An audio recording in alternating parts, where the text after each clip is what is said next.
Hello, everyone, and welcome back to another one of our transfer talks where Patrick Blake and myself we dissect what's been happening in the transfer markets. Giro is done, the Tour de France is done, the Vuelta a España, World Championships, Olympics, it's all done.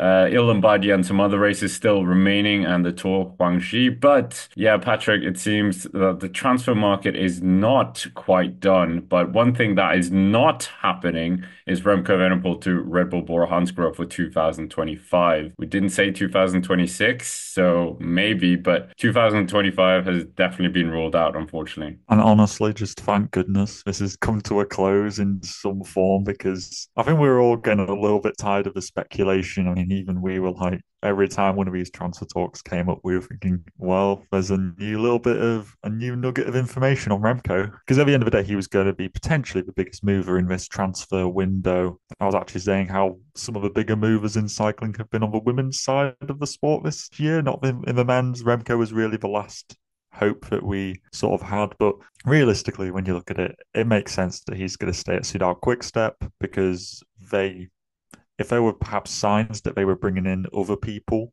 other big names, then maybe, just maybe, they might get rid of Remco. But the fact that their team is looking pretty similar for the 2025 season means that probably it was indicative that Remco was going to be staying. So I think it makes sense. The team is obviously pretty strong, and it'll probably try and continue to get stronger to try and help Remco win the Tour in the future, in the coming few years against Tadej and Jonas. What do you reckon to the news, Scott? Obviously, I know it's like lacking the drama, but if you were in Remco's shoes or his cleats, what are you thinking about this? Are you kind of happy or what? Personally, I would have loved to have seen him at Red Bull Bora Hansgrohe, but I didn't like the fact that Primoz Roglic was there, and I didn't like the fact that it would kind of take the heart out of Soudal Quickstep because I really do like that team, all the generations or like the iterations that they've had, and I think this Remco era isn't the Remco era if Remco's not there. So it would have been a great shame if Remco was just gone, and then it's kind of a body with no heart. So yeah, that would have been a great shame.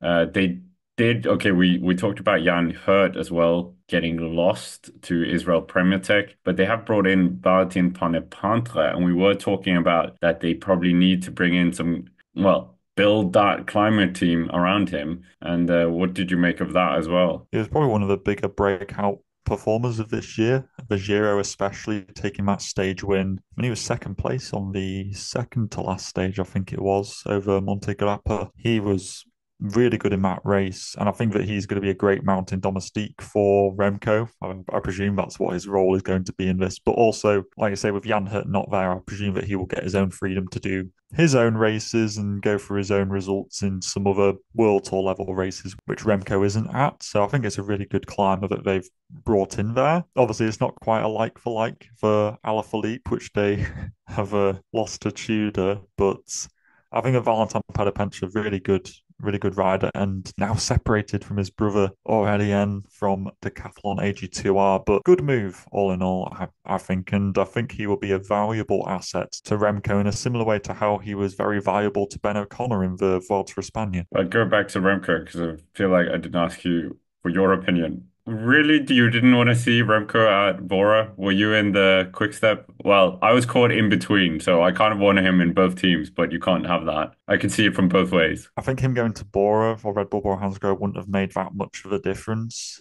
Yeah, their team's a bit stronger, but the fact that Roglic is still there might mean that they get a little bit of a little bit torn between co-leadership, and I think that Remco is a person who does better when it's just sole leadership around him. So realistically, I thought that it would be better for him to stay at Soudal Quickstep. So I think overall, it's the better decision that he's here, and also it's better for the sport, like you say, that we don't have two big GC names on the same team. It means that now we have that kind of four-way team fight that we had in the Tour this year, and hopefully we can get that again in 2025, but barring all the crashes which happened in the Basque Country. Yeah, very much so. But yeah, okay, if we're moving on then, we've covered Valentin Panapantra. That's quite an interesting confirmed one. We just had the World Championships, like we said as well.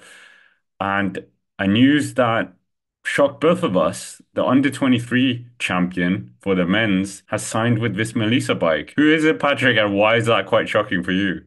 Yeah, it was Nicholas Behrens, who obviously won the under 23 world champs, but he was also second in the European champs road race to Hub Arts, who is riding for Intermarché. And the reason why it's surprising is because he was on the Lidl Trek like future squad. So a little bit of poaching going on from Visma bike to take him. There was a day where people weren't too sure because he was obviously signed for the under 23 Lidl Trek team. So they thought naturally he's going to go to the Lidl Trek, senior team because they're a German kind of hearted team with Lidl there, and therefore he's a big German rider now. So the upcoming German talent. So that made sense. But Visma bike have taken him. And the thing is, they do develop talent very well. They obviously have a very good system at Visma bike. And I think that it's great to see the under 23 champ go to a really, really prestigious team. And hopefully he doesn't get lost in the fray like we've seen with some other young talent going to Visma bike. I'm thinking of like the Van Dijk twins were never fully utilized, in my opinion, always in the shadow of Wout van Aert. And I do hope that Behrens doesn't get squandered of opportunities because I'm not sure about you, Scott, but when I was looking at all the people who were doing really well just in the world champs in general, did you see the size of this guy? He is so tall. Like he's a full-on rouleur, like borderline track sprinter. He wouldn't be out of place going up against like Ingebrigtsen or something. It's absolutely crazy how big he is. And I was like, he must be seriously good to be making it over those hills and sprinting at the end. I mean, it wasn't even close between him and Sverchek. So super exciting transfer and a little bit of a shock. Yeah, Swiatek, of course, second year World Tour pro as well for Soudal Quickstep. Tata as the next Peter Sagan. I thought he had it in the bag, to be honest. But yeah, this German kid, 1 meter 95. So yeah, you were right. But it seems like he's quite a good tester as well. He's got a number of results in time trials. So not quite sure what rider this 20-year-old kid is. Yeah, it's hard to say, isn't it? I presume he's going to be a classics style rider. That's what he ultimately looks like. I mean, honestly, does he kind of remind you a little bit of like Jonathan Milan in a way? That really tall sprinter who, like when he was sprinting, like you could tell he was sprinting, like he was kind of like the effort going through not just his legs, but his body kind of looked a bit Jonathan Milan-esque. I could see him being that sprinter who's also quite good at a shorter TT, say one kind of less than 10K. That's where I see his specialities lying in the future. So yeah, Visma Leaseback, I've got a proper good talent on their hands here, and please use him to his full capabilities. Don't just sit in behind Wout van Aert and make him a super domestique. I actually want to see this guy succeed, please. I mean, I don't think Milan was making it through that circuit. No disrespect to Milan, but it's not exactly sprinter friendly. So, and the riders as well in this race, we were talking about that while the racing was going on, just between ourselves, that if you're not in a development team, many of these under 23 riders were world tour pros and they were here, which felt a bit cheating, but that's a different story. Under 23 title, who kind of comes to mind when you think of that? Obviously, Remco skipped it, but Marchieschi winning it, that's the one that I always remember, 2018. Berroncini winning it, I think that was the 2021. Obviously, well, what was it? It was Nils Akoff, but then it was Samuele Battistella back in Yorkshire. But also in that group, there was like Pidcock and Higuita, Tobias Foss. We're also doing quite well in that edition. But I think you're right. Maybe the under 23 World Championships like title isn't necessarily that indicative of future success. It's not like if you do win it, you're almost destined for glory. A bit like the Tour de l'Avenir, we've seen,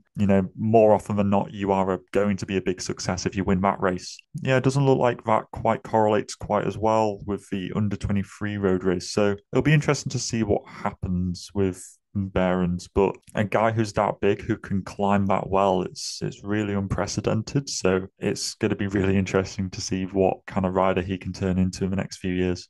Well, anyways, we might as well move on to the next story. We had a few confirmations. We talked about Sergio Higuita before, confirmation that he is going to Astana. A lot of these rumors are so likely to happen, but the confirmation happens a lot later. We talked about Astana in previous, they're literally just hoovering up as many of these puncher-esque and we talked about Alberto Bettiol, etc. Toro Langkawi, they brought a very interesting squad there as well. But this isn't a Toro Langkawi show. One rider that you're quite a big fan of, and if we're sticking it to the under 23 race, his brother finished in front of Tadej Pogačar in that Mark Hirschi win in 2018. But it is his younger brother we're talking about, Pablo Castrello.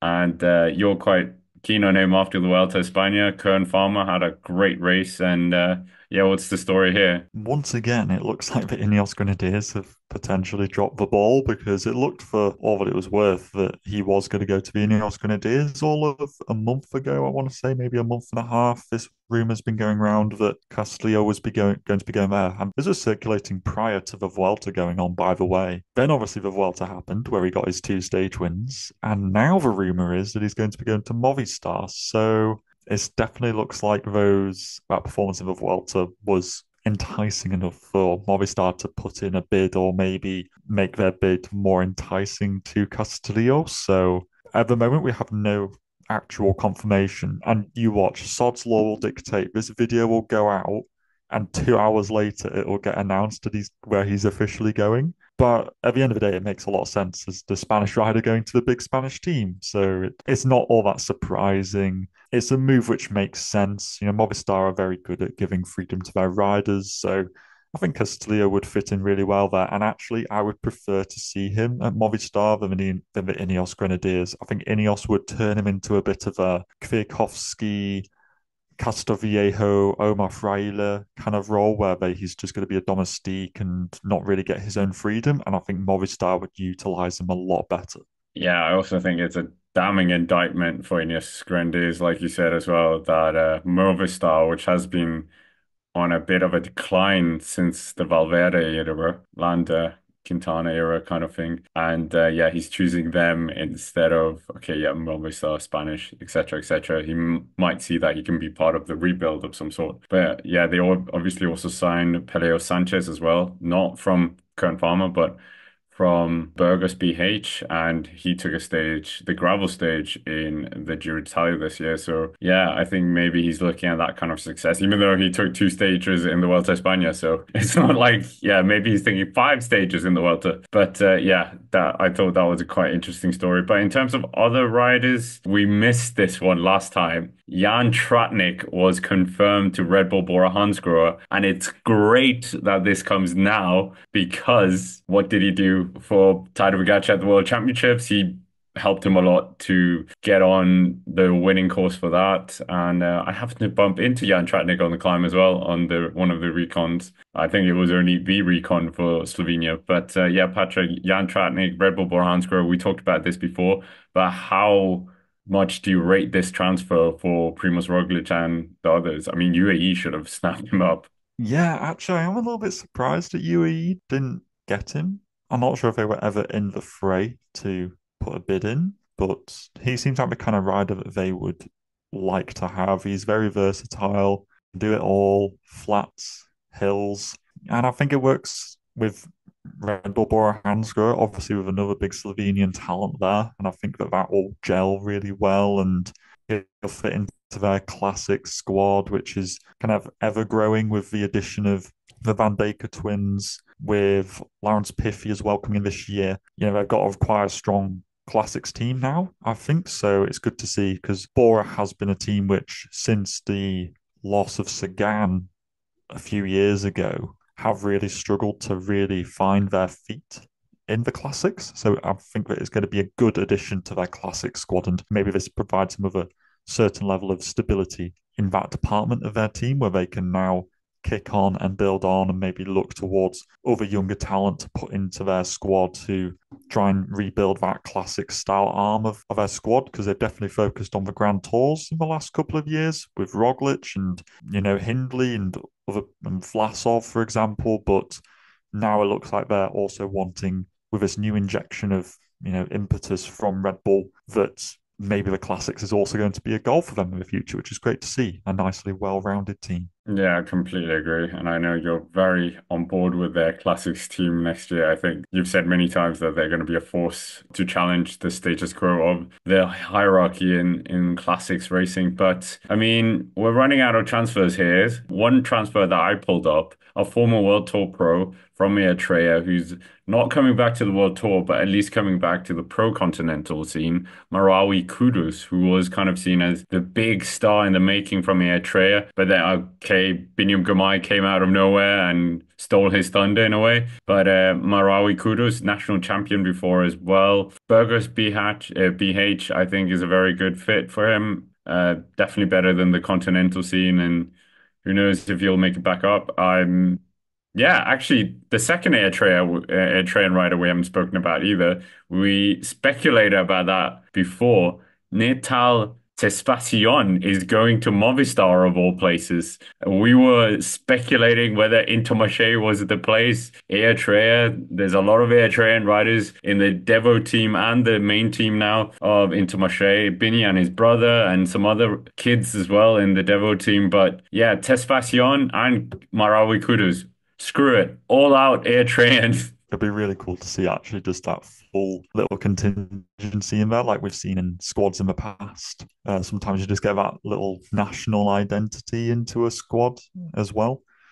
But I guess just looking down the transfer list, obviously there was also Alois Alwar is going I from just have to say, Cairo to Movistar. Tesfatsion hasn't been confirmed to Movistar by Pro Oh yeah, Cycling Stats. So, we don't know. It's would not you like official. him at Movistar? But I like what Tesfatsion. Yeah. It's I that's got to be mean, one of the strangest moves if it it, happens. I don't know. I don't know if it would I make can't think of sense. a single air train who's gone to Movistar. But you know what is I've just seen, well, obviously, an exciting transfer. I was just looking at the calendar to see when we last did our last one, but the Paul Cesars, the guy who was the French next Grand Tour winner, who's going up to Decathlon AG2R, the big team next year. After being in their development team, he won the men's juniors TT, which, as a Frenchman, is a pretty good sign, especially since he's also a fantastic one-day racer, seventh in the junior road race in the world champs, third in the Europeans, but also doing well in absolutely loads and loads and loads of races this year. So it's going to be really interesting to see how this young 18-year-old is going to do stepping up to Decathlon AG2 Mondial next year. Maybe he is going to be the next French Grand Tour hope. He is 18, so maybe he'll stand a chance because when he gets to kind of